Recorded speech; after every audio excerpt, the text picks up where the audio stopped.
agreed to. And before I call the member for Capricornia, I would advise the House that this is the honourable member's maiden speech and that I would ask that the courtesies of the House be given to her, as we have done with previous people giving their maiden speech. So I have great pleasure in calling the honourable member for Capricornia. Yeah. Thank you, Madam Speaker. On a winter's day in 1969, people walked into my father's shop and held their breath. They were mesmerised. Eyes glued to a fuzzy image, Neil Armstrong was stepping onto the moon. Dad had set up a black and white TV. He wanted to make sure that people who couldn't afford a television could still experience the event of a generation. I learnt a lesson that day. For me, it wasn't just witnessing history, it was witnessing yet another extraordinary gesture of unassuming generosity. Generosity for my father, like many small business owners in country towns across this great nation, are renowned.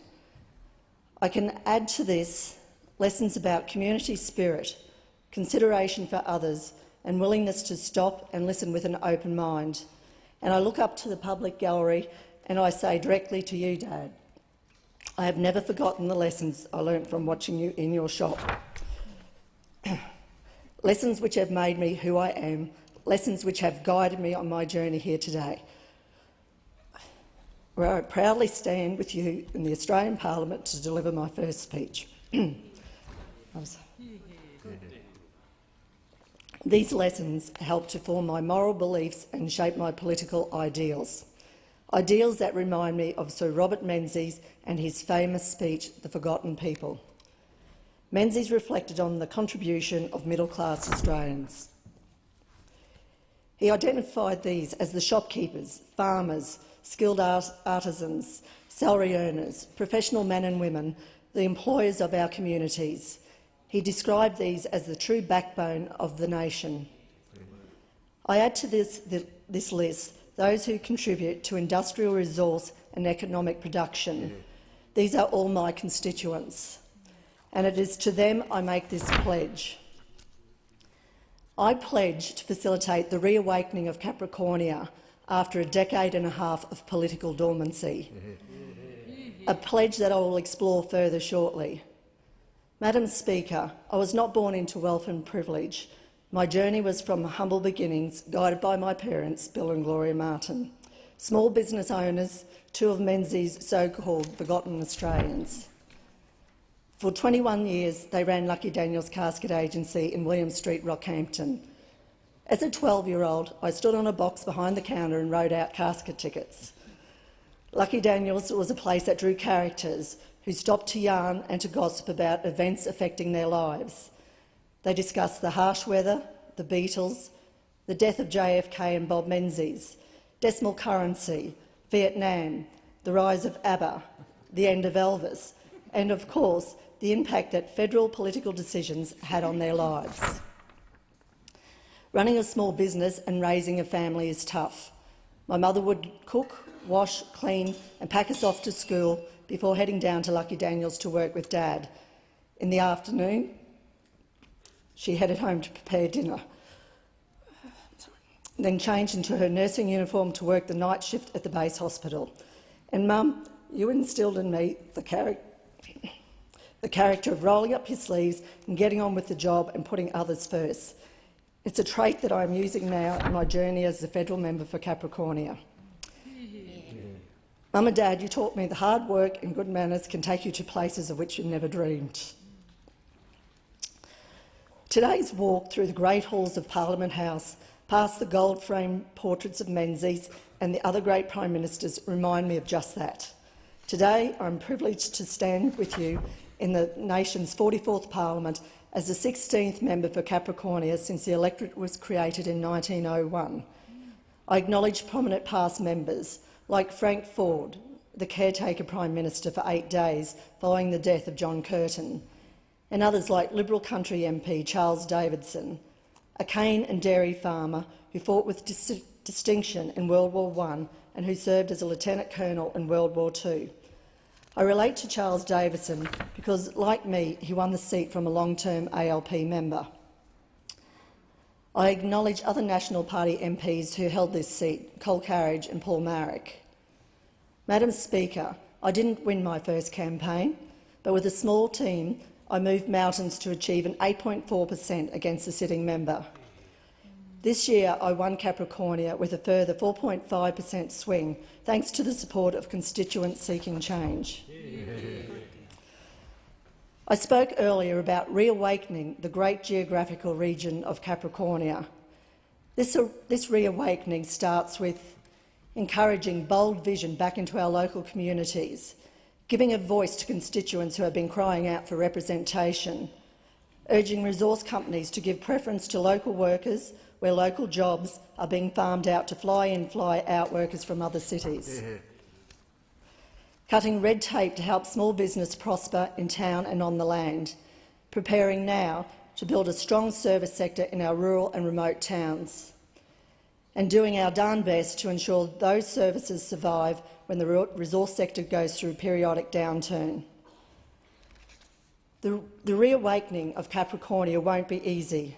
It will take courage, it will take commitment, it will take cooperation, and it will take every one of us in every corner of the electorate to be more positive, more focused, more united and more progressive in our way of thinking. I want to help facilitate this through positive, progressive politics. With the right political leadership, Capricornia can prosper further. With the right political representation, industry and individuals in our great region should be able to build wealth and grow their communities in harmony. With the right attitude, competing groups, the employees, employers and big organisations can work together in a spirit of cooperation rather than being combative. If we want to move forward to reawaken our future potential, we have to consign the bitter and divisive attitudes that have failed us for so long. They are causing so much bitterness, conflict and divide in our big and small towns to the dustbin of history. The ugly divisiveness and political hatred separating workforce from industry, neighbour from neighbour, that has for far too long held back Central Queensland must end on all sides. If we fail to do this, we fail to be a progressive, forward-looking Capricornia. Madam Speaker, our region has been wounded by divisive attitudes for far too long. It's dividing our local communities. Small business owners in our small towns in Capricornia are losing money too, some as much as 30% in 4 months. As your representative, I will do what I can to achieve a more progressive, united, vibrant Capricornia. I will put aside political differences and willingly work with industry, workers, with local, state and federal counterparts to the best of my ability to reawaken Capricornia, to help facilitate a brighter future which people from all walks of life deserve. I recognise that not all of my constituents voted for me, but I pledge this: if you have an issue that you want to put to government, come and talk to me. I will be working tirelessly throughout the electorate, and when I'm in your town, come and see me. Stop and tell me what your concerns are and what solutions you have thought about. Madam Speaker, Australia is a big country, and it's my job to remind you of the significant role that Capricornia plays in shaping our nation. Its 91,000-odd square kilometres plays host to key international land and sea defence training. Regular military operations involving the United States, Australia, Singapore and other nations inject millions of dollars into local communities. Our greater economic region is among the biggest contributors to Queensland's multi-billion-dollar agricultural business. There's $77 billion worth of mining projects either under construction or in the pipeline. We are the gateway to the Great Barrier Reef, and we export education via a 21st century intellectual industry spearheaded by CQ University. Madam Speaker, we are unique, we are diverse, we are the resourceful heart of Queensland, we have skilled workers, we are open for business. If Capricornia was served up in a restaurant, you would enjoy a multi-billion-dollar meal showcasing our diversity. Your menu might read crocodile medallions from one of Queensland's premier croc farms, dusted in local bush tucker spices, reef and beef featuring premium Central Queensland tiger prawns, fresh from the trawler, and the world's best beef sourced from Australia's real beef capital. Beef is a proud and thriving industry that generates nearly $300 million locally in beef meat processing alone. Our cattle industry deserves our full support rather than random decision-making by previous governments that has set the industry back.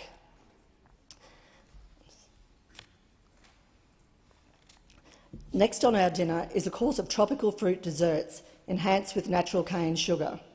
We use premium cane harvested from around Serena and West Mackay, a big player in Queensland's multi-billion-dollar sugar sector. As you begin your meal, enjoy our coastal views overlooking the extraordinary islands of the Great Barrier Reef. As the sun sets, check out the mood lighting powered by the hard yakka from Central Queensland's coalfields. In the case the topic surfaces during dinner, Capricornia's resources sector is the powerhouse of Queensland. It drives the backbone of investment, employment and new regional infrastructure in Central Queensland, building our national wealth and enhancing our global significance.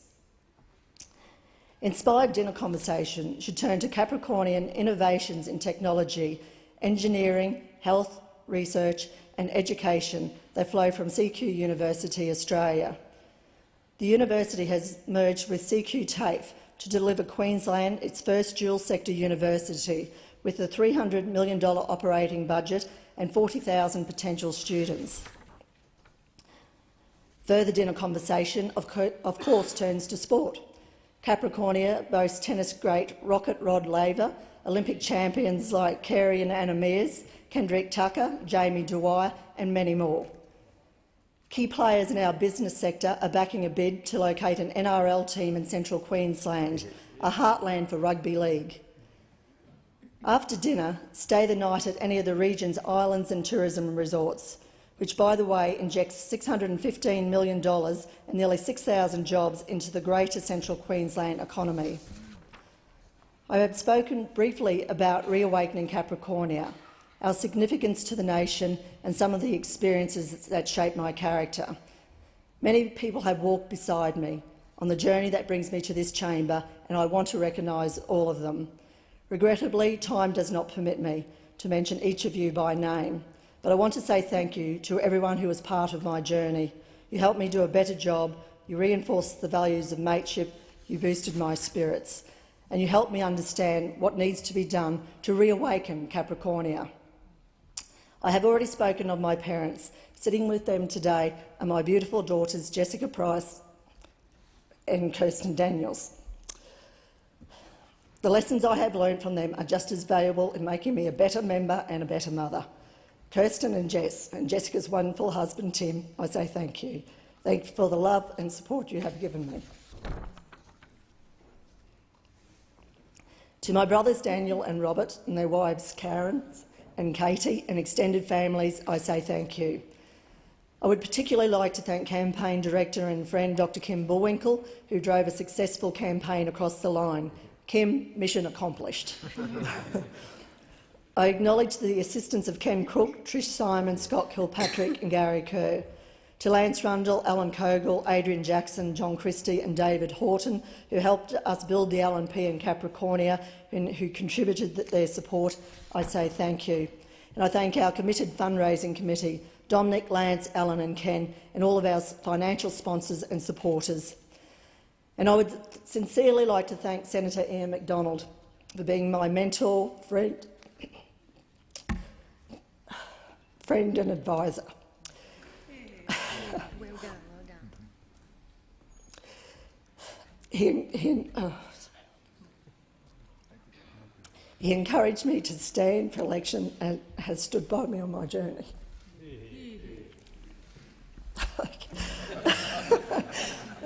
To Barnaby Joyce, who was my patron senator before the election, for all your counsel, I say thank you. I thank Matthew Canavan, Dennis Quick, Brad Henderson and Robin Mills for their support. To my good friends and federal colleague Ken O'Dowd, who taught me so much and who has taught me to work with passion, I say thank you. To my state LNP counterparts like Bruce Young, Ted Malone, I say thank you. I thank the Prime Minister and the Coalition leadership team for supporting Capricornia. To the wonderful LNP Central Queensland Women's Branch and State Executive, I say thank you. To valued supporters Neil Fisher, Kylie Jackson, Dan DeSawyer, Mark Horan, James McGrath, Bridie Louver, Robert Brodie and Sarah Joy Pearce, I say thank you. And to everyone too numerous to list, I say thank you. To the ordinary people who voted for me for change, who put their trust in me, I say thank you. To the people who wave placards at the side of highways in the cold mornings and hot afternoons, I say thank you. To those who manned the polling booths, handed out how-to-vote cards, set up Facebook and websites, pre-polling and rallied behind the cause, I say thank you. And to those who scrutineered in the days after the election, I say thank you. To the people who took time to mingle and talk to me on the side of the road, at mining camps, in the pubs, at the races, and walking the streets in our cities like West Mackay and Rockhampton, our country towns from Collinsville to Clermont, through the Isaac and Whitsunday Shires, from Dysart to Moranbah, Nebo to Serena, Camilla, Clark Creek and Marlborough, Emu Park to Yeppoon, and everywhere in between, I say thank you. I could not have achieved this without you. So many people in Capricornia contribute so much in so many different ways, and I want to recognise you. I recognise our unique Aboriginal culture and those who preserve and teach its history, the heritage, traditions, Dreamtime culture and language of our Indigenous people. I recognise the people who work night shift in services, emergency services, small business and in mines and industry while we sleep. They keep our economy rolling. I recognise people at the heart of our transport industries, from bus drivers to cabbies and the long-haul freight and livestock truckies. They keep us moving and deliver us products. And I recognise those that work in the blazing sun, the farm paddocks and construction sites and outdoor jobs. I recognise the vital contribution of small business owners, Menzies' so-called forgotten Australians who work day and night keeping their businesses operating. Having worked in banking and my own small bookkeeping business, I fully appreciate your commitment. I recognise the huge investment of corporations from meat processing to tourism, mining and resources and developers of infrastructure. It's our small business owners and our major corporations who take the fiscal risk to invest in our region, creating jobs and commerce. I want to also recognise the contribution of people like our police officers, teachers and nurses and others who don't earn the big wages of the resource sector but who go out there with their families and live and enrich our country towns and who contribute and help others in our communities. And it might seem surprising, but I also recognise our regional media, the newspapers, the local radio and TV that chronicles our daily history. I live in the regions. I salute our regions, vast and diverse, multicultural groups, people who come from far-off places, the people who introduce us to new and vibrant cultures, festivals and food, and who contribute enormously to the fabric that makes up our local economy. And I recognise all those who contribute to one of the largest single employment groups in our region outside resources, workers and professionals in the health and medical sector. Let me also acknowledge our unseen heroes in Capricornia, like our bushfire fighters, Meals on Wheels volunteers, our incredibly resilient state emergency service volunteers, the sports coaches and umpires, tuck shop ladies, volunteer marine rescue and coast guard and surf lifesavers, St John's, Red Cross, the Salvos, St Vincent de Paul, Anglicare and Lifeline, the Country Women's Association, Men's Shed, the RSL volunteer caretakers of local historical sites, Riding for the Disabled and so many more people who generously provide their time and resources to make our community a better place. I spoke about the history of my journey and the values that I bring forward from my childhood. I spoke about the reawakening of Capricornia and encouraging bold vision back into our communities. I spoke about the need to put aside political hatred and bitterness dividing our local towns. And I recognise those that make up the social fabric, community spirit and economic drive of our region. I want to leave you with perhaps one of the most powerful lessons that will shape my life in politics. It occurred when I was fronting a media doorstop with visiting Senator Brett Mason. Photographers and TV crews were closing around us. A woman suddenly appeared and shot, swinging the carcass of a freshly plucked headless rooster. Moments earlier, she had thumped the floppy carcass on the counter of Town Hall, protesting bylaws that banned roosters from the city. She was promptly thrown out. Her unexpected gate crash into my media scrum called for some skilled diplomacy, of which even the Foreign Minister would be proud. I did what I had promised throughout the campaign to do. I listened completely. Weeks later, she stopped me in the street to report she had proudly voted for me for one reason. "You took the time to listen to me," she said, when no one else would hear me out. Oh, I've lost the last page of my speech. Sorry. I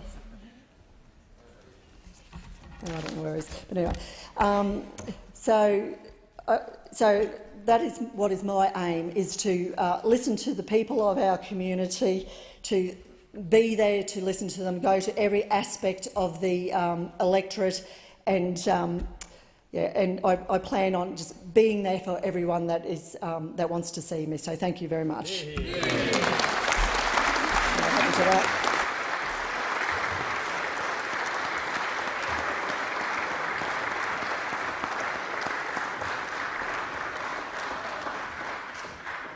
The question is that the address be agreed to. I call the honourable member for Werriwa.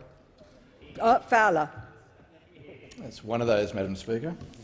I congratulate the member on her first speech and say to her that being in this place is a very special honour.